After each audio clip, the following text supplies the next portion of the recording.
Points win prizes in football, and although Mark Barron's debut as Reading manager didn't look all too different from Jose Gomez's Reading side on Saturday, they managed to grab that all-important winning goal after only 97 minutes at the Maidstad. Welcome to episode 206 of the Tilehurst End Podcast. We find ourselves, of course, once again talking about a new manager, and that new manager bounce comes in the form of a 1-0 victory. And to do that with your host Marc Mayo today is Jonny Williams, who's making his own excellent return to the podcast. How's it going, mate? Yeah, good, thank you. I thought, like Steve Coppell reappearing in the Madejski Stadium director's box, I might make an appearance on the esteemed Tilehurst End Podcast for the first time in must be a couple of years or so.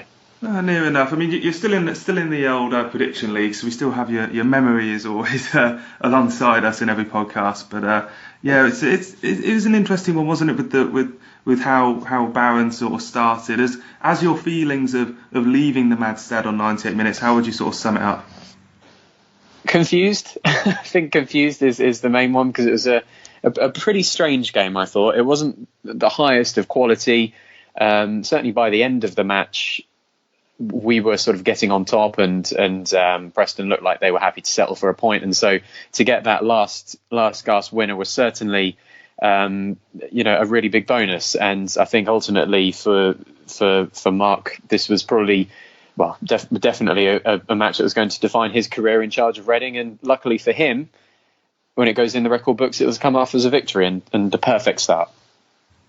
Yeah, certainly that feel-good feeling as leaving the Maidstad can't be argued with when you get a last-minute winner, and certainly the sort of circumstances of the winner were quite interesting, with Obita's long shot falling to Miazga and a sort of powerful effort beating the keeper on the 97th and I think about 6th second it was into injury time. So we'll move on then into the recap, but before we do, just a quick thank you again to all our Patreon subscribers and to those who keep us ticking over with the sort of helpful tip jar that people send in, and everything's always really appreciated for that. And we're currently in the process of looking to expand into our sort of YouTube channel and to bring that out, and hopefully that's the sort of stuff where a couple of pennies here and there will go into making a big difference in the quality of the content that we publish. And also, speaking of which, although thankfully this didn't cost us a penny, we're going to be showing you, as we go into the recap, our new interludes, our new sort of beds between the sections, and these have been done very thankfully for us by former Reading announcer Paul Allen. So take a listen to those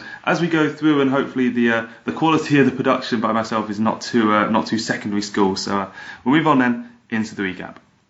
Come rain or shine, it's time to relive the latest match action with the recap.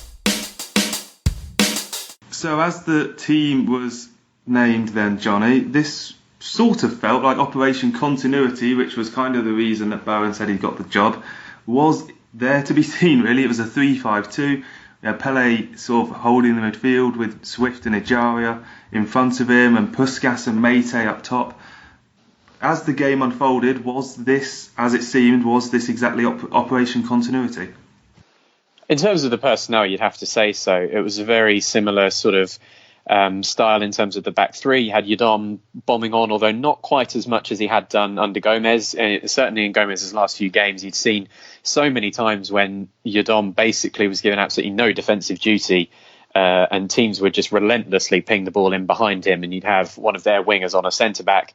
I think Bowen had clearly realised that teams were getting a lot of success doing that, and so held them back a little bit, but he still managed to get forward quite well. There was less, or there seems to be certainly less passing round at the back. I know a lot of fans felt under Gomez that that was basically a quick way to get us under pressure and give the ball back, where we'd have sort of centre backs and the full backs and the goalkeeper far too involved at the back, and so there are a lot more sort of long kicks and sort of getting rid when necessary.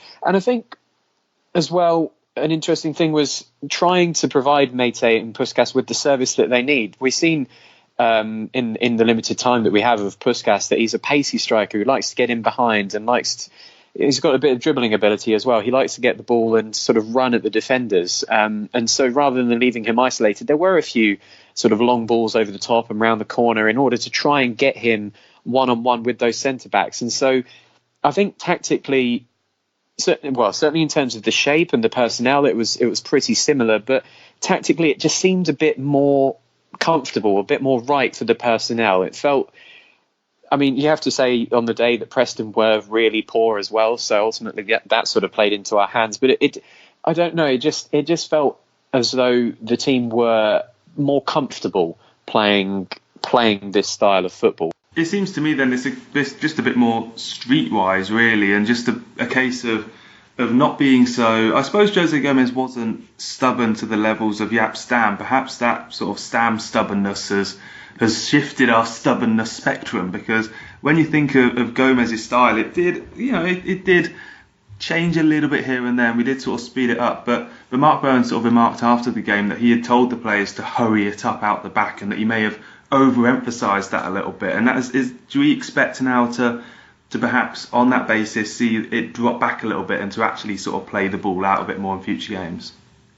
Well, I think you will, and ultimately, if you go back through Gomez and then before him Clement and then obviously Stam as well, those have been three managers who have liked that sort of slow build up and passing it around the back, and almost the modern way of playing football, really. In terms of if you have the ball, then you can't concede a goal, and let's build up slowly and try and sort of probe for a weakness. And I don't think you're going to be getting sort of long ball tactics from Marc Bowen, but I think in his first game, he's the first thing that you want is a sort of confident, assured performance at the back. You don't want any mistakes, you don't want any nervousness, and I think that was partly behind the tactics that he went with. And sure, I think with Gomez and the last few managers having built a team of players who seem more comfortable on the ball, you look at the likes of Ejaria, Swiss range of passing, with Yadom and Abita, who are players who like to get forward. I think you will start to see it get more expansive, but I think ultimately in a manager's first game, all he wants to do is not make any mistakes, keep a clean sheet, and if you can, get 3 points. And like you said earlier, that's ultimately what the team came out with. Well, it was, as you kind of touched on earlier, a drab game, I think it's fair to say. Preston, I don't know whether we've given ourselves a bit of an illusion about Preston as to being a good team, but they're on a good run and in a good position coming into the game. It seems a bit low quality, though, as we're Reading. Would you say that's kind of worrying, or is that just sort of typical Championship sort of stodgy football that comes out, especially with Reading, I suppose, being obviously under a new manager and not having ages to get used to his system and whatnot, but Preston as well maybe weren't at top form really, and I suppose for me I just put that down to a typical sort of Championship fixture where not everything comes off as players plan it. It was strange, really. I mean, it was almost as though Preston did expect us to play in exactly the same way as we did under Gomez, and I think that's sort of borne out in the fact that Alex Neil, I think, made 2 subs after about 55 minutes, which, sure, if you're 2 or 3-0 down and you're chasing a result, then that's the sort of dramatic impact move you might need to make. But to make that drastic a move after 10 minutes of the second half really suggests that he felt tactically that his team weren't performing. So I don't know whether it was our tactical shift and they'd set up or prepared in a certain way, expecting us to play a certain way, and we just completely nullified them. And I think that was possibly part of it. But yeah, it's like you say, Preston, for whatever reason, just seemed to have a really big off day. And I really don't remember Raphael making any or many saves, to be honest. There were a couple that were sort of straight at him, and Preston got the ball in the box a couple of times, but never really threatened the goal. And like you said, I mean, I think they'd only lost 2 or 3 games, and were certainly high flying in the playoffs, albeit the playoffs are sort of quite tightly congested. I think first down to 10th in the Championship is only sort of 5-point gap or something. It's really tight, but still, you sort of expected more of Preston, especially with us in such poor form and seemingly sort of there for the taking. And so, yeah, I think it was as much about Preston playing badly as it was about us looking solid at the back. And you can't take away the credit from the team. They kept a clean sheet, but you'd never really say that there weren't any heroic defensive performances in there. There weren't any. I think Morrison made a couple of sort of standout blocks and things like that. But there weren't any sort of heroic backs to the wall defending to keep those clean sheets like we were seeing at the end of last season when we were sort of hanging on for victories under Gomez. There was none of those sort of 8 or 9 out of 10 performances. It all just seemed sort of a steady 6 or 7 really. But I suppose in a way there probably wasn't time for us to hang on to a 1-0 win. No, quite, yeah. When you score in the 97th minute. But I suppose in terms of individual performances, Ovie Ejaria had a good return to form, I would say, because he has been that sort of player who's dropped off under Gomez in the last 2 or 3 weeks, where I suppose the sort of game with Ejaria, he is going to be inconsistent, he is young, he is, when his main skill is his dribbling ability, if you just have that kind of off day, it really hits you hard. But there was a penalty shout. I don't know your thoughts on that. Otherwise, he went on, quite typically, he went on 7 dribbles in the game. Preston as a team only managed 2, according to the official stats. So I don't know your thoughts on whether there was really much of a penalty shout in that. I mean, I don't sit behind the goal, so I can't exactly say. I mean, I'd have lent towards it was, but I don't know whether that's sort of just the home supporter bias. I guess on the opposite side, he was going down a bit of a blind alley and had no support, so maybe he felt that it was sort of the only option he had was trying to make that happen. I just love watching Ejaria play. I don't think we've had that good a dribbler since Glenn Little, and when you used to watch Glenn Little play, it was just mesmerising, the things that he could do. And it's the same with Ejaria, just the little touches, the little sort of flicks around the corner, or the sort of I can't remember the word, the spinny moves that he does. Is that the Cruyff turn? Kind of the Cruyff turn, and then the sort of just kind of spinning on the ball and getting it to a different area of the pitch. It's just the ability he has to sort of work his way out of situations, is stunning. And he had a couple of chances from the top of the box as well, which unfortunately for him was sort of straight at the keeper. For me, he was certainly the standout performer on the day. He's a spark of entertainment and a spark of sort of of life in a team that's been desperately lacking goals recently. Hopefully his knees can hold out a little bit better than Glenn Little's, because I think Glenn Little benefited from the fact that his knees were basically falling off by the time he played for Reading, because he could manipulate them in different ways. And that's Reading supposedly have a £3 million buyout on Ejaria, and you'd just like to think that as soon as the FFP sort of financial books allow us, that you would go off and pay that as quickly as possible. We talked about Puskas and Mate earlier. Sam Baldock and Danny Loader were the ones that we turned to off the bench. We also had Charlie Adam come in. What was the benefit of Baldock and Loader coming on? Because we haven't really seen them under Gomez. The whole contract situation with Loader perhaps shows why, although to be honest he is still a young kid, so we can't expect to see him too much. Sam Baldock's an interesting one though, because his ability as a championship goal scorer is ultimately more proven than any other player that we have, and for him to be one of the ones that we tried to sell in the summer was kind of based on finances and not really his performances, which haven't been great, but no one's has been really. So to see Baldock back in the team, did you get a sense that he was back in sort of form, or was he kind of not really in the game? I mean, I thought Baldock in the sort of 20 minutes, half hour he had did more than Puskas did in the 60, 70 minutes that he had on the pitch. I think when Baldock, I mean, they're two different types of strikers, so obviously you can't expect sort of one to do the other's job better in a way. Puskas, like I said earlier, was sort of about running, trying to get the defenders one-on-one and trying to run in behind, and ultimately I think he had a couple of chances but didn't get too much success in that.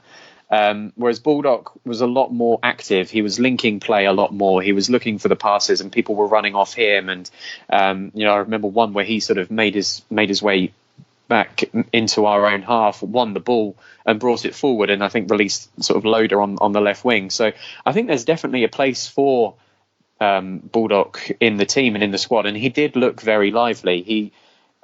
He's obviously, got that experience, got that intelligence, and just has that sense of things going on around him, which I think, not typically of what was more of a poacher striker like Puskas, and probably like Mate as well.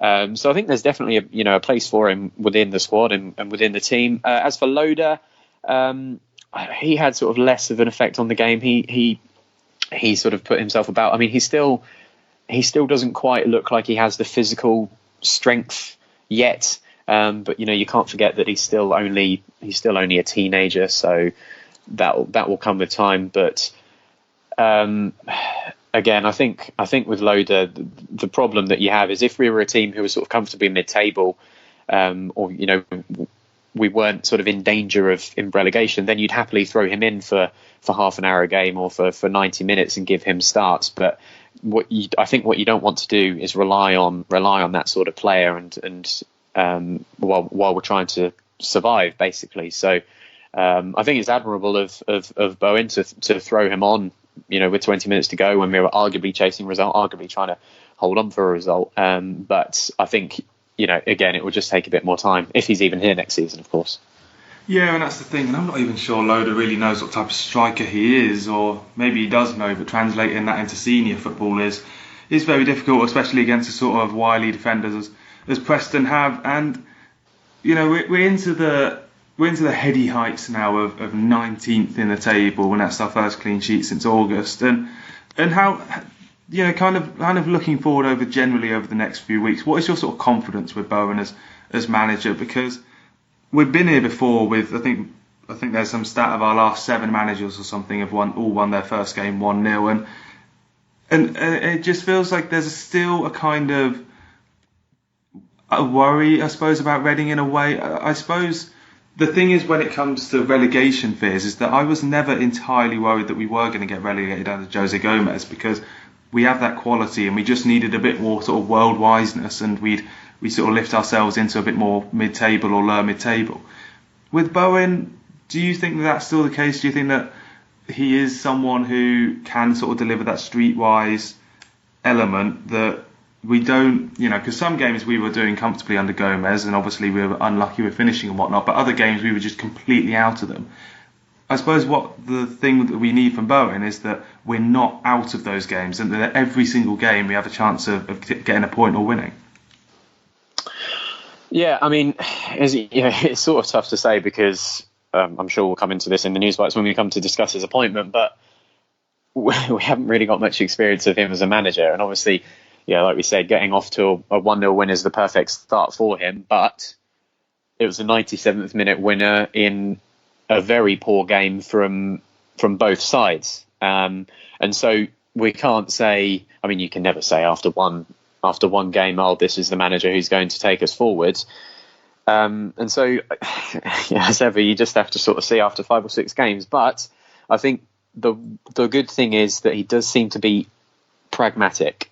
Whether that will develop over time, you'd assume that it will in the next few matches, and perhaps we might look to be a bit more expansive once we get the confidence up. Because I think the other thing is you can't forget that these players' confidence must have been absolutely through the floor. This was only our 3rd win of the season, like you said, first clean sheet since August, and we'd been hammered at home to Fulham the previous 3 weeks ago, and lost at Bristol City. Incredible draw at Swansea, but then losing at home to Blackburn before that. So this was a team that just needed that shot in the arm of confidence, and perhaps that's what's happened. And obviously the players jumping into the Eamon Dolan stand at full time, doing a lap and seeing those smiles on people's faces again. It's almost tough to remember what that felt like. And so I think what Bowen, at least in the short term, has added is that little bit of confidence. And we've got 2 very tough away games coming up, but then the 2 home games after that are very, very winnable against Millwall and Luton. So, I think as long as he can keep that confidence up and, like you said, not get battered in the next couple of matches, then I think the fans will at least give him a chance, and hopefully the players will give him a chance as well. Yeah, hopefully we'll be talking about plenty of good performances next week, because we've got 2 away games on the horizon, as you say, with QPR and Forest, and I'm very happy that we're playing on Tuesday night, because you want that momentum to propel you into the next game as soon as possible. So let's give Marc Bowen his debut on the Tilehurst End and hear from his post-match comments, and then we'll go straight from that into your questions in the mailbag. I said to the lads at half time, too many times lately we've been for one reason or another, we've been chasing games, and then you're at a massive disadvantage. So even at half time, it was a question of being patient, because I felt that at any time, called it wrong, because I said, look, if we get to 70 minutes and it's 0-0, I'll be happy, because I know our fitness is good. I know the lads have got a strong desire to go and win the game, and I always felt as long as we've got that clean sheet, anything can happen in the game, especially the home side of the fans getting behind you. And I noticed every time there was a transition of play, the last half an hour, the fans were, Sam Baldock's running forward, or Danny Lord, whatever it may be, and the fans were right behind him, willing him on, which is a fantastic start for me. Back the boys and make some noise for the Tilehurst End Podcast. Come on, you Rs. David Newell kicks us off for the mailbag then, and he asks, does Puskas deserve to start the next game? In my opinion, I don't think he does. Well, we sort of touched on the finer points of Puskas' performance earlier on, but Johnny, the starting lineup for the next game in terms of what strikers you go with, Lucas Boye wasn't in the squad for the 1-0 win over Preston. I suppose we don't really know why that is, but we'll take it as a sign he was injured. And then, as we said, Baldock and Loader are the immediate alternatives in that way. Lucas Shaw has been training in Dubai with our fitness coach all week. He's I suppose we don't really know the exact details of that. Maybe it was reported, I just missed it. But if the alternatives are Baldock or Loader, I'm not sure that I would drop Puskas, because especially in a away game where we're going to be on the counter, I think that suits him a bit more physicality. QPR's defence isn't particularly quick, so I'd probably have to start him again.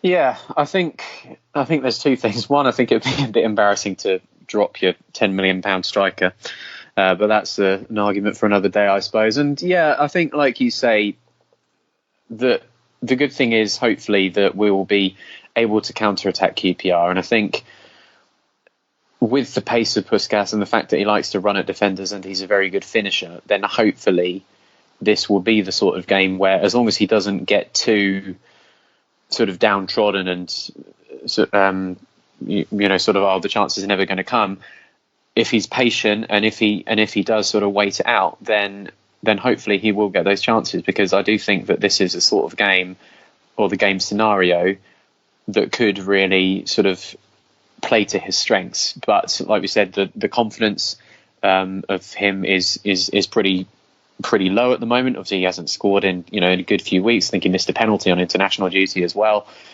And so I guess we just have to be patient with him, and unfortunately that's the only thing we can be at the moment. But like I said, I think the good thing is that Bowen, at least on Saturday, was looking to play to his strengths a little bit more, rather than the slow build up and sort of trying to get him playing the ball around and passing and getting him involved in sort of in front of the ball. He was trying to get the ball in behind, and I think that's sort of scenario that would perfectly suit him tactically. And Scott from the States. Only 2 questions this week for the mailbag. I suppose that's probably one of the signs that we're doing this recording quite early on a Sunday morning to get it in before the Tuesday night game. And Scott from the States asked, what do we do differently to keep our first clean sheet in almost 2 months? P.S. USA celebrating Marc Miazga's winner. So with the clean sheet, I think this is really twofold. I think Preston, as we mentioned, weren't very good. Had quite a bit of an off day.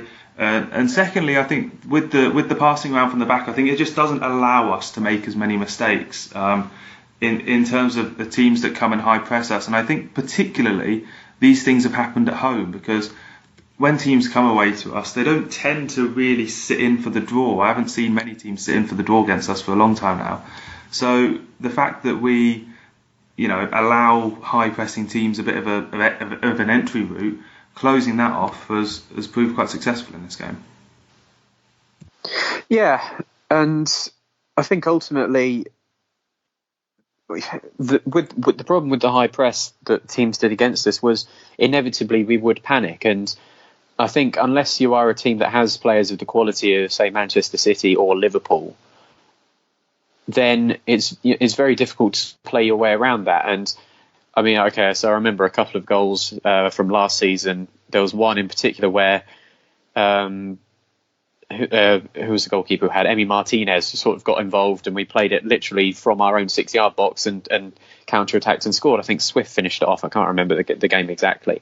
And so you will get those. But then it just seemed, especially with a team that is low on confidence, they would inevitably, it would come to someone who would just sort of hoof it clear, and that would be the end of it. And ultimately, you're hoofing the ball clear and you don't have anyone in position upfield. Whereas at least if you're hoofing the ball clear and you know you're hoofing the ball clear, then you've got players who are making runs that they're likely to get on the end of, and you're sometimes putting the opposition under pressure as well, rather than the opposition being completely in position and waiting for you to get rid of the ball.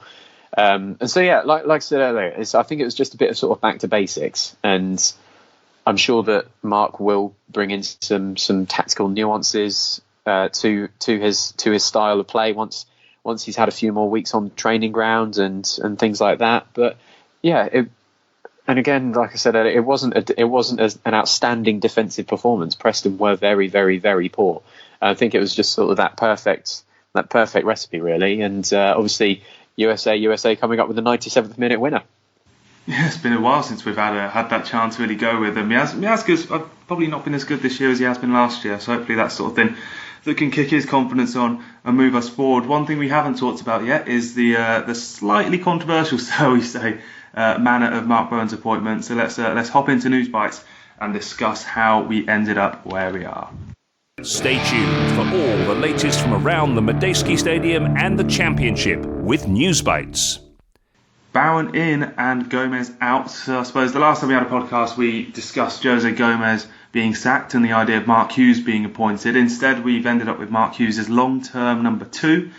And in interesting circumstances, for those who not quite aware, Marc Bowen arrived as a technical consultant late on last season, and I suppose that coincided with us being very good and staying up. He was then appointed sporting director in the summer, and I suppose you could say again oversaw transfers and scouting and whatnot. So you can judge whether you're a fan of that based off how well our signings have done. And now he's manager. And the notion, Johnny, is that he sacked Gomez, then appointed himself. that has been denied as probably a bit too on the nose, really, as a notion, I suppose. What were your sort of thoughts on when that notion was floated that he was responsible for the sacking and the hiring?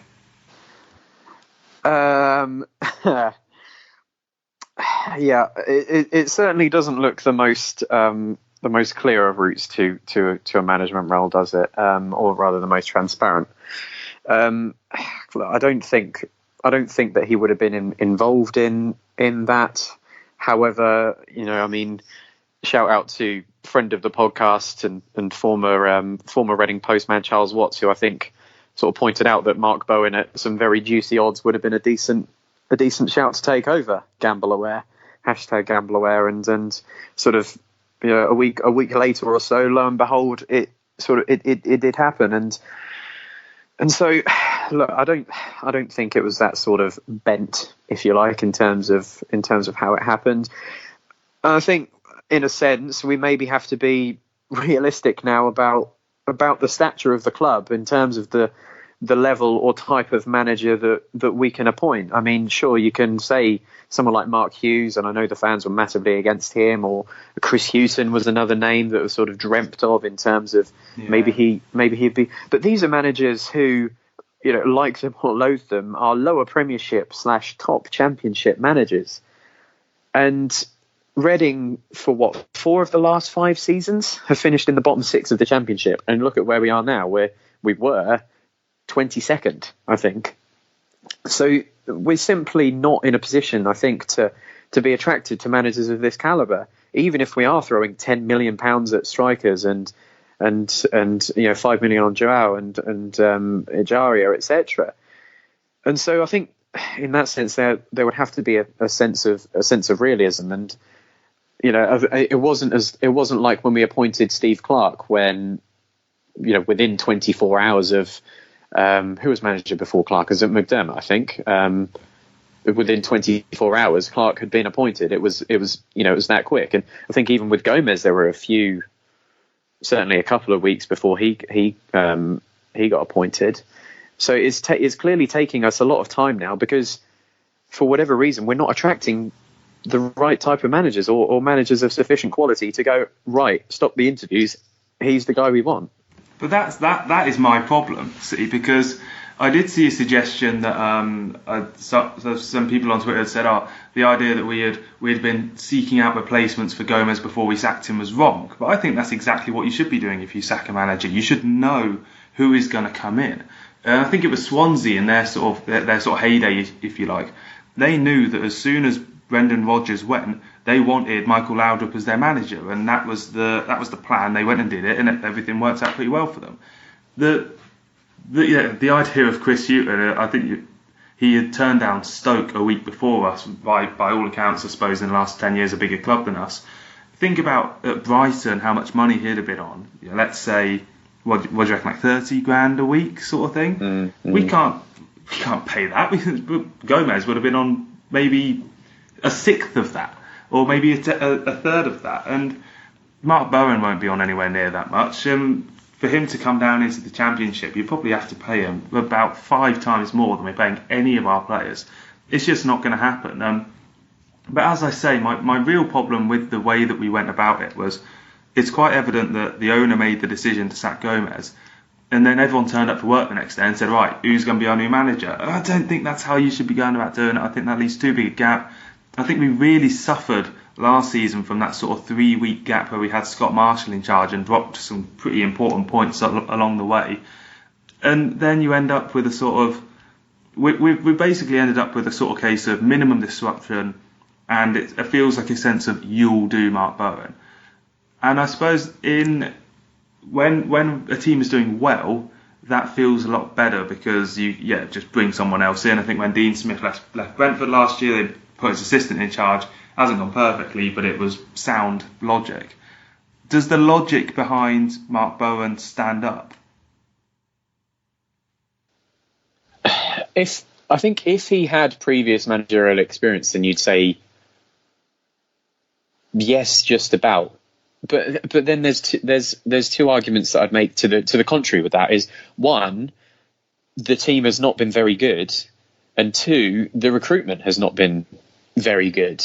I mean, aside from the loan players, the big raft of loan players that we got in towards the end of last January, when we got in the likes of Baker, Ejaria, Miazga, Martinez, the recruitment has not been very good. You'd have to look at Puskas and Joao and say, are they worth the money that we've paid for them so far? Not quite so sure.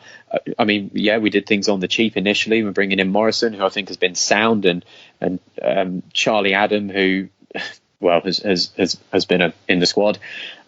But the recruitment has not been very good, and the results have not been very good. And the mood around the club has improved under Gomez, yes, but then sort of bringing in Bowen kind of disrupted that a little bit. So it's difficult to say that this was the right move, because I guess to minimize the disruption and like I said, to not spend 2-3 weeks sort of chasing another manager, because look, you can only go for the people who are out of work. If not, you'd have to go through compensation packages and interviews and blah blah blah. So I guess to just get on with things. And it's like I said earlier, with it was Nigel Adkins who was manager before Steve Clarke. Just looking now, and I remember this distinctly, Nigel Adkins was dismissed on the 15th of December. Steve Clarke was appointed on the 16th of December, so the very next day. And Steve Clarke, I think, had been on holiday on the 15th. So very clearly, they identified very quickly that this was the person that they wanted. And, luckily enough, he was keen to take the job on. Whereas in this case, obviously, it's Reading will have invited applications, and maybe they've just seen, well, do you know what? There's no one of that standard that would take us to the next level, or would definitely be, an upgrade. And so this is what we have to do. I mean, Bowen has enough coaching experience, yes, and again, another argument that we've seen. You look at the likes of Pardew, and you look at the likes of McDermott when they've come in under very little managerial experience before, or senior managerial experience, or no managerial experience, and they've done very well. But I think that's a different situation in that they were caretaker managers. They sort of took over for a week or two, see how you do, and then they were given the job. And while McDermott was caretaker, he beat Liverpool, didn't he? Yeah, and even McDermott wasn't really getting results. Everyone looks back now, and it was basically that Liverpool result that got him the job, because nothing improved in the league. Yeah, we got spanked by Plymouth, didn't we? Yeah, which was a terrible performance. So, I mean, it's not as though... I mean, has it been confirmed that Bowen is only till the end of the season? So, maybe it is... So maybe it is the case that if he does well, then they've clearly made the right appointment, and we can carry on, and everything will be hunky-dory. But, yeah, I think whilst it's admirable that you'd want the minimal disruption and the most continuity, like I said, it's not as though Reading were left in a good situation by Gomez's departure, or at the time of Gomez's departure. We were, arguably in the worst position we've been in years. And I guess it was telling when, as you say, when Clark was floated as replacing Adkins. I think as a fan base, I think we all tapped into that and said, yeah, that can work. Let's have him. He's just come out of West Brom. He was unfairly sacked there. Good assistant manager sort of history. Let's give him the job. When Gomez was sacked, obviously a lot of fans had kind of focused on the sacking rather than thinking about who's going to replace him. But there wasn't really a name that everyone really jumped on and agreed on. People said Houghton, but we've covered why that was unrealistic. After that, I never heard a name said that is the guy you have to go for. I mean, even the likes of, if you're looking to carry on the feel-good factor around the club, I mean, I'm probably going to get shot down for this, but I think now would have been the perfect time to appoint someone like Murty or Parkinson. If you're looking to sort of keep up that feel-good factor around the club, the connection with the fans, blah, blah, blah. I mean, Parky's obviously just gone to Sunderland.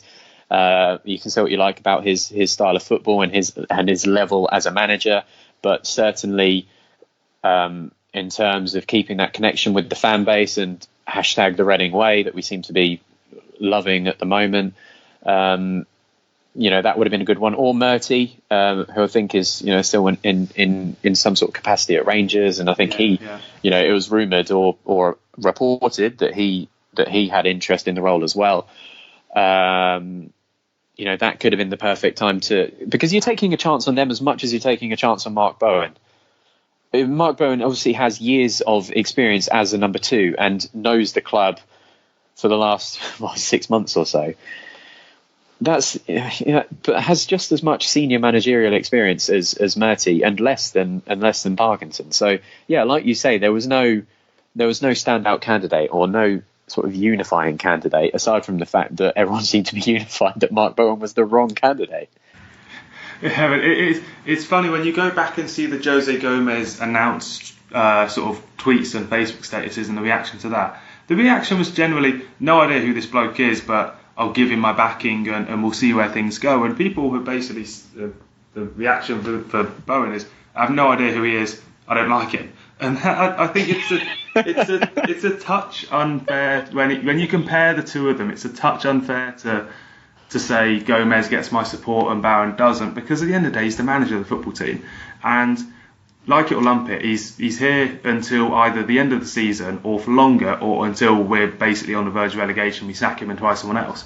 So I just think that this is the reality now. The process of bringing him in has a lot of questions to be asked, but let's face it, has this club really done anything in terms of running itself properly or brilliantly in the last couple of years?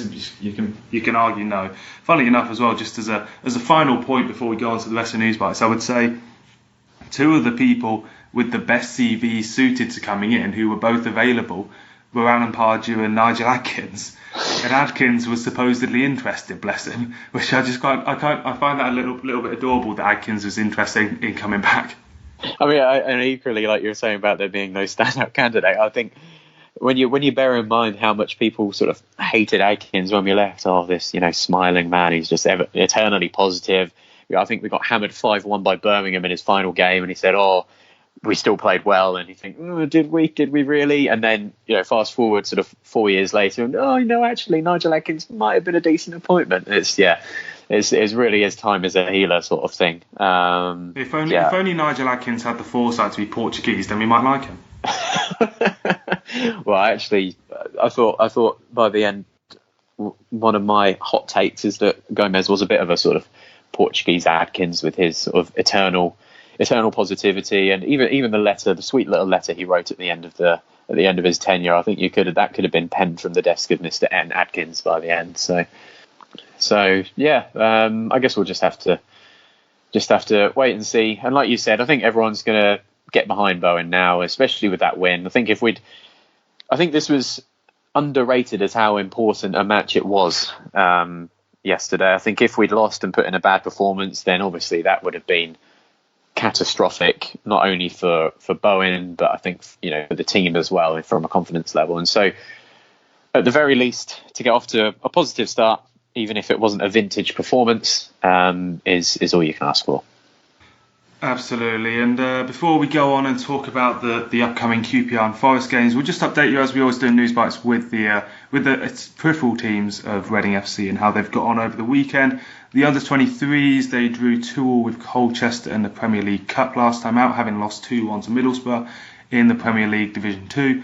They play Aston Villa at Adams Park on Monday the 28th next up, so you can get yourself down to that. If you got the Monday night free, they're currently 7th in the table. The under-18s beat Villa 2-1 on Saturday. They then go there again on next Saturday the 26th for the Premier League Cup. They're currently 9th in the table of the Premier League sort of South Division. And the women, they beat Everton 3-2 last time out. Jade Moore with the brace and Lisa Marie Utland with the winner. They play Lewes in the Conti Cup after we record the show on Sunday, so you'll probably know the result by now.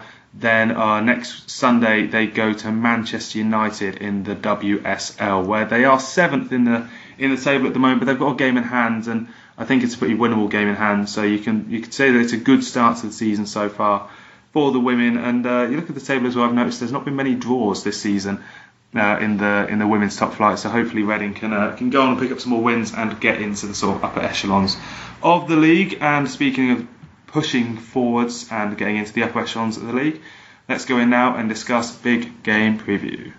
There's another huge game ahead for the Royals, so be loud and be proud for the big match preview. Two very different games ahead of us this week, Johnny. QPR are very high scoring, quite inconsistent. Nottingham Forest conceded just 3 in their last 5 at home. So if we're going to have that sort of pragmatism we've been talking about over the episode, then Marc Mayo has his work cut out, because you can go all guns blazing against QPR. You might concede a couple, but might win. Forest, on the other hand, a bit of a different proposition.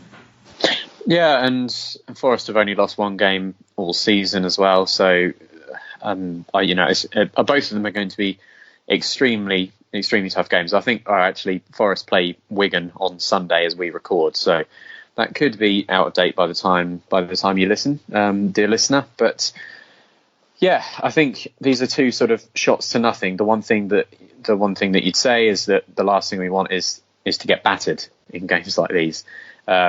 After building up that confidence, or at least getting a bit of a feel-good factor around the club with that win on Saturday, at the very least you want to sort of hang around in these games. And if you sort of lost 2-0 or 3-1, then that's sort of I think would be acceptable. And we have to accept that this is the level of the club now, is we're likely to be battling relegation. If we can pull ourselves into mid-table by Christmas, then I think that would be a very good result for the team and for the side. And so yeah, I think you've just got to. I think Bowen will set the team up in a similar way, try and hit them on the counter, like we said earlier. And if we can get Puskas to get a couple of chances and hopefully grab a goal and get him to kick on again and show why we paid £10 million for him, then that'd be pretty ideal right now.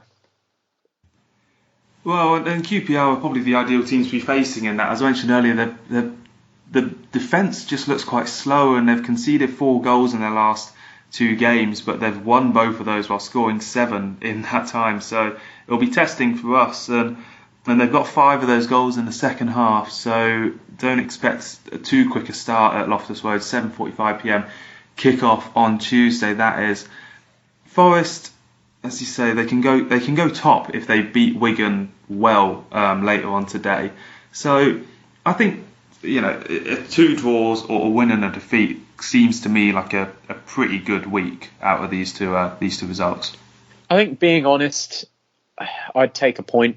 I'd take a point from either of these, bearing in mind it's a rookie manager, and bearing in mind that the level of play that we're at, and framing it in the context of the fact that we've got 2 very winnable home games coming up as well on the schedule, against Millwall and Luton, 2 teams who are only 3 points ahead of us as we stand right now. I think you can go down a certain amount of games and say X amount of points from X amount of games would be good, but I think I would take a point from either of those. Certainly, if we could get a point at QPR, I certainly don't expect anything at Forest, because they're on a real roll at the moment, and they've not lost. So I think since the opening day of the season, actually. Just checking that. Yeah, opening day of the season, they've not lost since then. Again, notwithstanding this Wigan match. And then come back for the 2 games at the Madstad, and if we can get 2 wins from those, then we're on at least 17 points, and hopefully pulling ourselves at least temporarily clear of the relegation zone. Well, it's funny, isn't it? Because this weekend, Middlesbrough aside, and obviously Wigan haven't played yet, every team in the relegation zone picked up points. So and we obviously won as well, and Millwall almost won, and Luton did win. They're 17th and 16th now, and Blackburn got a point. Brentford won, and the bottom half teams are experiencing that almost typical October bounce back, because you can only be so awful for so long in this division. And I think going to QPR, I think we just have to hope they have a bit of an inconsistent day, as Preston did, and going to Forest again, you've got to hope that these teams, probably not promotion favourites to begin with, you hope to, by this time of the season, be able to unravel some of their flaws and put them into action. So in terms of predictions, I'm going to jump in now, as I've built up a lead in the prediction league, so I should probably be going first. Only Handbag's got a win on the weekend, so he's pulled away from Sim, who's bottom on 2 points. I've got 13, and then yourself, Jonny, second with Wim on 6 points. So I think for QPR, I'm going to say a 3-1 defeat, because I think going to a difficult away game like this can expose any cracks that we have in our game, and I don't expect Marc Bowen to have had all those sorted out so far. QPR obviously on a bit of a high, and I think being a bit realistic, I think we'll get on the score sheet, but if they continue to play as well as they did on the weekend and the week before that, then I think it'll be very difficult for us to get anything from it.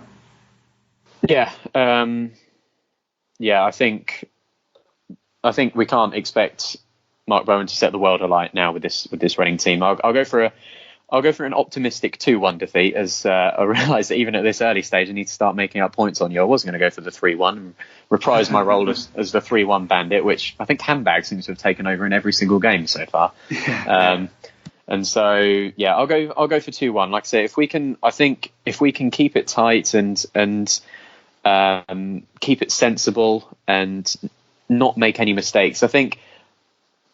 Like I said, I think Bowen's tactic is just to play risk-free football, or at least minimise the risk in some of the football that we play. And so if we can do that, maybe nick a goal, keep it tight, then who knows, frankly. We are eternally optimistic whenever we get a new manager, and then inevitably 5 games in, it's all sack the board.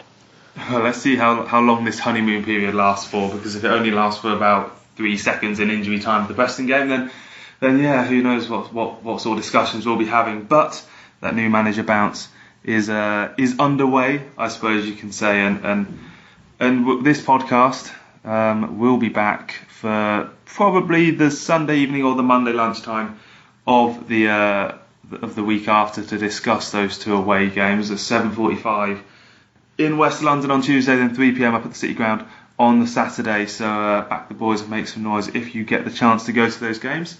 And thank you very much, Jonny, for popping by for this chat. No problem, anytime. And we'll be back in a week or so when we'll have a bit of a better gauge on Marc Bowen as a manager. So far, Operation Continuity has been completely ended by getting a win. So let's hope that Reading can push on now and take some momentum on the road with them and come back to the Madstad in a week's time with a bit more comfort and a bit more security and go and push us up the table. Until then, thank you for listening and come on, you R's.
You smile, funny how the crumbs always leave a trail, even when a team is on your tail. Funny how you always leave a trail. You smile, why?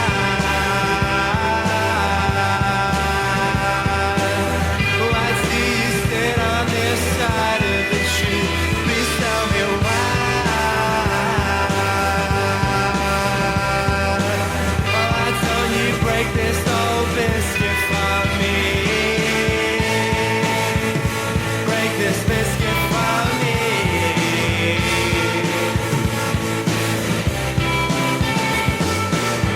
Making your mark on the main wire. Drink plenty of courage, you're starting to